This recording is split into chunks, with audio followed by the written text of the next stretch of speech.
Նախորդ հարցու պատասխաններից մեկի ժամանակ Նիկոլ Փաշինյանն ասում է, որ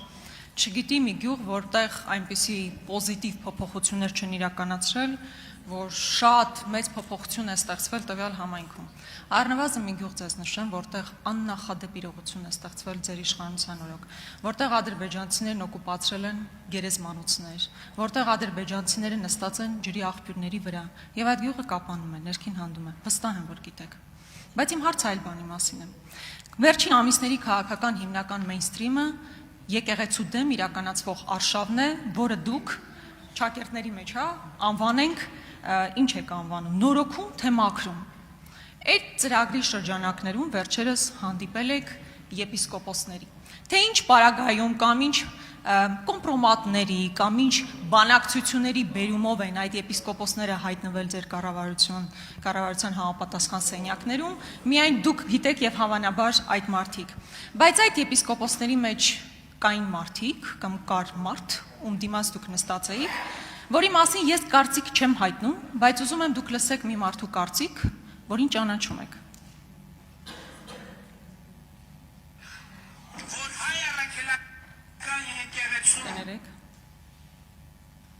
Հայտարարությունը ասել է այնտեղ, որ հայ առաքելական եկեղեցու արարածան թեմի առաջնորդը, հայրապետական փոխանորդը ձայնագրություն է հրապարակվում, որը ծայրի ծայր դեմ է քրիստոնեական արժեքներին եւ հայ առաքելական եկեղեցու էությանը։ Չհասկացա, հոգեվորականը Բենթլի ունենա, ոչ մեկին հաշվետվություն չտա, խելագար է։ Հասկանում եք, իմ կարծիքը չի, դուք ասում եք այդ մարդը դեմ է քրիստոնեական արժեքներին, հայ առաքելական եկեղեցու էությանը, հոգևորականը Բենթլի ունենա ու ոչ մեկին հաշվետվություն չտա, խելագար եք, ես անկեղծ ասած չգիտեմ ում եք խելագար համարում, բայց այդ մարդու հետ դուք բանակցում եք եկեղեցու նորոգման շուրջ։ Եթե կարճ ձևակերպեմ, արդյոք եկեղեցին դուք պատրաստվում եք նորոգել մարդկանցով, ում դուք կարծում եք հոգևոր արժեքներից հեռու են, եկեղեցու էությունից հեռու են, լավ ավելի կարճ։ Ներս ինչ էր, նավասարդ կճոյաններով եք պատրաստվում եկեղեցի նորոգել։ Հարցին կպատասխանի Հայաստանի Հանրապետության վարչապետը։ Իրեն պարոն վարչապետ, Տիկին Գրիգորյանը ասեց ներքին հանդ, ես վերջերս ներքին հանդում էի, մարդիկ փողոց դուրս էին եկել փողոց, կարճ մնացի եւ խնդրում եմ ձեզ փոխանցել, որ շնորհակալ են ամեն ինչի համար, ինչ արել եք, ինչ ես կառավարությունը։ Տանիքները նորոգվել են, ջրի հարցը լուծվել է, ու դրա տեսանյութը կա, կարող եմ ուղարկել Տիկին Գրիգորյանը նայի, հետո հաջորդ հարցի ժամանակ դա էլ կմեջբերեմ։ Այդքան որ մտածում եք ներքին հանդի մասին, բա ինչի տանիք չկար, ինչի խմելու ջուր չկար ներքին հանդում։ Ես գնացել եմ Ճակատեն գյուղ, դուք ստեղծույց եք անում բանի համար, Կիրանցում տեղի ունեցող իրադարձությունների համար, ես կարծեմ մայիսներ թե հունիսներ, կամ չգիտեմ, վերջ այդ շրջանում, գնացել եմ Ճակատեն, Շիկահող, մարդիկ ասում են, մեր մոտ երբ է այդ նույնը տեղի ունենալու, այն որ Կիրանցում տեղի ունենալու, երբ է տեղի ունենալու, սա ցույց է տալիս, որ դուք ընդհանրապես որևէ կապ չունեք հանրության հետ, նրան հուզող, մարդկանց հուզող խնդիրների հետ որևէ կապ չունեք։ Էս է ճշմարտություն, ինչ վերաբերում է ձեր նշածին, հենց նորոգման օրակարգը դրա մասին է, բայց հիմա էլ եմ ասում, բա մարդը Բենթլի ունենա, Մերսեդես Բենս ունենա, միլիոններ ունենա, անշարժ գույքեր ունենա, հազար ներողություն սիրուհիներ ունենա ու հանրությանը հաշվետվություն չտա, խելագար եք, չի կարող լինի տենց բան, չի լինելու։ Եկեղեցու դեմ պայքար մղում են Կտրիչ Ներսիսյանը, Սամվել Խաչատրյանը եւ իրենց նման այլ ապահոգեվոր մարդիկ, ովքեր ըստ էության կալանքի տակ են պահում մայրաթոռը։ Մենք Հայաստանի կառավարությունը եւ քաղաքական մեծամասնությունը եկեղեցու դեմ չի կարող արշավ անել, որովհետեւ եկեղեցին իր հավատավոր հոտով է եկեղեցի։ Մենք Հայաստանի այդ առաքելական սուրբ եկեղեցու հետևորդ ենք, մենք չենք կարող ինքներս մեր դեմ պայքարել։ Այդ Կտրիչ Ներսիսյանն է, որ Հայաստանի այդ առաքելական եկեղեցու հետևորդ չի։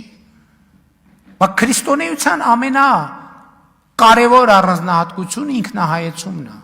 Բայց ասում եմ, հա, բրիֆինգում էլ ասացի։ Ես գնում եմ խորանի առաջ ծնկի եմ գալիս եւ մեղքերիս համար թողություն եմ խնդրում։ Այդ ձեր նույն նշած եպիսկոպոսները հայտարարություն էին տարածել, որտեղ ասում են մեր մեղքն էլ ենք ընդունում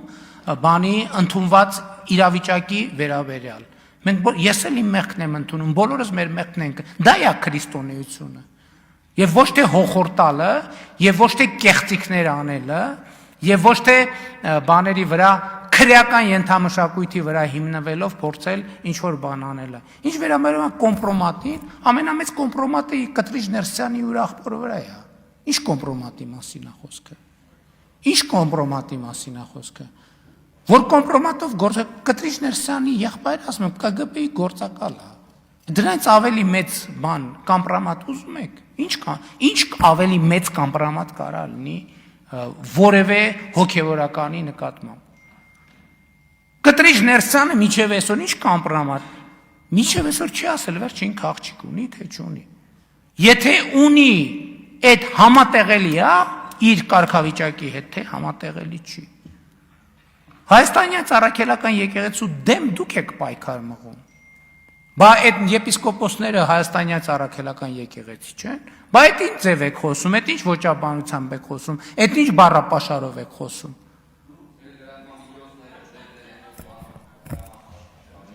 Ալիչում լրություն։ Շնորհակալություն։ Տիկին Գրիգորյան, խնդրեմ։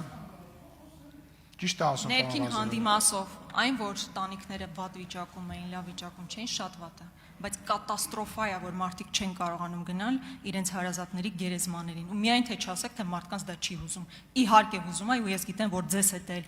Ալեն Սիմոնյանի հետ հանդիպումների ժամանակ այդ հարցը բարձրաձայնվել է։ Հիմա հաջորդ հարցի մասով։ Ասում եք, Նավասարդ Քոչարյանը եկել էր հաշվետվություն։ Ձեզ հաշվետվություն ներկայացրել է, թե իրան որտեղից է Բենթլի եղել։ Թե իր մասին ինչ պատմություններ են ներկայացրել, ձեզ հաշվետվություն ներկայացրել է, կամ Միրզախանյանը հաշվետվություն ներկայացրել է վիրահայոց թեմում իր իրականացրած գործունեության մասին։ Ես որևէ մեկին ոչ պիտակավորում եմ, ոչ որևէ բան ասում եմ։ Ես կոնկրետ Նավասարդ Քոչոյանի մասին կարծիք չեմ հնչեցրել եմ ձեր իսկ հրապարակած կարծիքը նրա մասին որոշ ժամանակ առաջ։ Ուղղակի խնդիրն այն է, որ այն եպիսկոպոսները, որոնց մասին լիքը նյութեր կան, բայց ենթարկվում են ձեզ, հնազանդվում են ձեզ, ընդհանրապես խնդիր չունեք այդ մարդկանց հետ։ Իսկ այն մարդիկ, ովքեր չեն ենթարկվում ձեզ, այդտեղ է խնդիրը։ Ես մի առաջարկ ունեմ, ուզում եմ դուք հանրությանը պարզ ասեք, որ ձեր խնդիրը ոչ թե եկեղեցին մաքրելն ու նորոգելն է, ձեր խնդիրը ունենալ ձեզ ենթակա եկեղեցի եւ ձեզ ենթակա կաթողիկոս եւ դրա համար ոչ միայն Նավասարդ Քոչոյանների, նույնիսկ սատանայի հետ գործարքի կգնաք դա իրականացնելու համար, որովհետեւ ձեզ պետքա նոր մոդելի եկեղեցի, նոր կանոնադրությամբ, պետքա որ սահմանադրության մեջ այլևս ինքը գերակա դիրք չունենա, առանձնահատուկ կարգավիճակ չունենա։ Ձեզ պետքա որպեսզի ամենայն հայոց կաթողիկոսը Արցախի մասին չխոսի, գերիների մասին չխոսի, ընդհանրապես իրական Հայաստանի կրողը լինի ամբողջությամբ։ Դա եկեք այսպես ազնիվ խոստով անեք, որ մարդիկ էլ հասկանան ինչ եք անում։ Թե չէ ասում եք եկեղեցուն նորոգում գնում եք այնպիսի մարդկանց հետ հանդիպում, 7-րդ րոպեի վրա ավարտեք, էլի։ Բազմաթիվ են։ Ինձ պետք չի կաթողիկոս, որ ենթարկվի ինձ պետք է կաթողիկոս, որ չի ենթարկվի օտարերկրյա հատուկ ծառայության ավագ լեյտենանտի եւ ամենօրյա ռեժիմով չզեկուցի օտարերկրյա հատուկ ծառայության լեյտենանտներին։ Ինձ բացարձակապես ես տենց նկրտումներ չունեմ։ Երկրորդը, ոչ Նավասարդ Քոչոյանը, ոչ որևէ այլ հոգևորական ինձ հաշվետվություն տալու կարիք չունի։ Բոլոր հոգևորականները պետք է թափանցիկ լինեն իրենց համայնքների առաջ, բոլորը առանց բացառության։ Ես ձեզ ուղիղ բան ասեմ։ Այսօր այն օրը վերնագիր կարդացի, որ ասում են ուզում է քանդի եկեղեցին։ Ես ձեզ պատասխանատու ասում եմ, որ հայաստանյան Առաքելական եկեղեցին Կտրիչ Ներսիսյանի օրոք վերահացվել ավերակների։ Ես այն օրը ուղիղ ասել եմ, ես գնում եմ համատարած մեր եկեղեցիներում երկչախումբ չկա։ Դա գիտեք ինչ է նշանակում։ Դա նշանակում է, որ պատշաճ պատարակներ չեն մատուցվում։ Հասկանում եք, երկչախմբեր չկան ուղղակի, որովհետև իրանք չի հետաքրքրվում։ Ես գիտեք, ես ձեզ ասեմ այն օր ինչ եմ ասել եպիսկոպոսների հետ հանդիպմանը։ Ասել եմ, լսեք հարգելիներս, սրբազան հայրեր, Ես ինձ հարց եմ տալիս, ասում եմ ես այնուամենայնիվ Կտրիչ Ներսյանի հետ շփվել եմ, էլի, ասենք ժամերով, օրերով, նույնիսկ եղել է Հայաստանից Միացյալ Նահանգներ են գնացել ինքնաթիռում, ասենք այդ ինչքանը 12 ժամ կողքի նստել եմ։ Ես ինքս ինձ հարց եմ տվել, ասել եմ ո՞նց կարա էլի, ո՞նց է սենց լնում, որ հոգևորականի հետ խոսած ժամերով, օրերով ու որևէ հոգևոր թեմա չարչարծվի։ Ինքը ոչ մի հոգևոր թեմայի չանդրադառնա։ Չանդրադառնա, այդտեղ փող կա, այդտեղ բետոն կա, այնտեղ պագրիշկա կա, այնտեղ յուղի լավ գործ կա, այնտեղ չգիտեմ ինչ գործ կա, այդ դա է կատաստրոֆան։ Դուք չեք առերեսվում են իրավիճակի մեջ, որ երբ որ նեղ վերնախավը միլիոնատեր է, այսօր քահանաների մի զգալի մասը չքավորության եզրին է։ Դուք չեք առերեսվում են իրականության հետ, որ ծանոթով են քահանա նշանակում, այսպես ասած, թոթոլ տեղերում։ Իսկ նրանք ովքեր ինքնուրույնուց են հերավոր տեղեր են ուղարկում, որտեղ մարդ ընդհանրապես չի դնում։ Հայաստանի եկեղեցիները վեր են ածված ավերակների, պատշաճ ծառայություն չի մատուցվում։ Քահանաները ապրում են չքավորության եզրին, հոգևոր կյանքի լիակատար բացակայություն։ Հայաստանի այս առաքելական եկեղեցու դեմ գործում է Կտրիչ Ներսիսյանը եւ բոլոր իրենց պաշտպանողները, որովհետեւ իրենց համար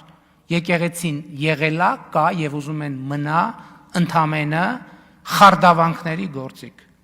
Մենք դա թույլ չենք տալու։ Կտրիչ Ներսյանը պետքա հեռանա։ Ես ամբիոնից ասել եմ, տարբերակ չկա։ Մենք կգնանք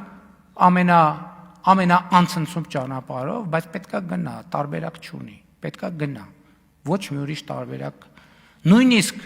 ավակ եւ կրտսեր լեյտենանտները, կապիտանները, մայորները, օտարերկրահատուկ ծառայությունները, նույնիսկ գեներալներն ու գեներալ գնդապետները չեն փրկի։ Շնորհակալություն։